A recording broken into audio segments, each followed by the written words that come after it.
Aba, Ginoong Maria. At saka hindi dasal yan. Pakinggan niyong maigi. Aba, Ginoong Maria.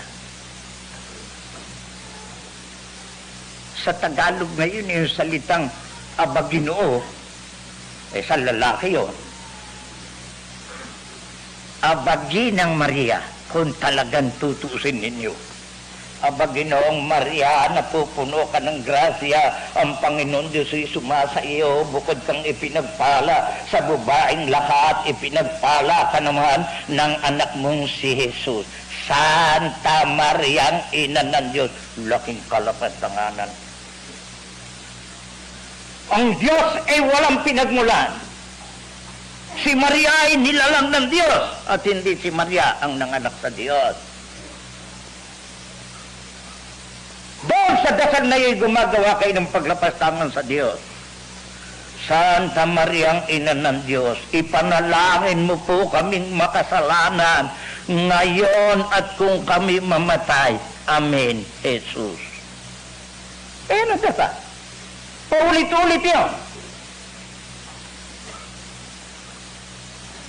Di hindi narinig yun ni Maria. Pagpupuri yun. Yun na lang ang sagot doon ng humihingi ng tulong na ipanalangin. Hindi na lang ang patay. Paano ngayon yung mga taong tinuruan ng ganyan? Nananalangin sa isang patay na walang kamalaya. Ngayon,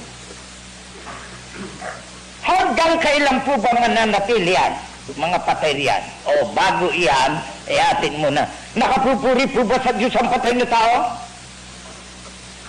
Tingnan natin ang sagot. Pupunta ko rito sa mga awit. Sa 115.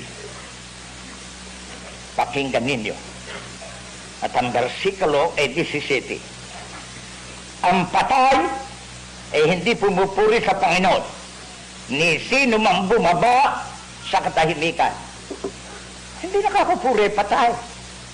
Kaya, yung panalangin,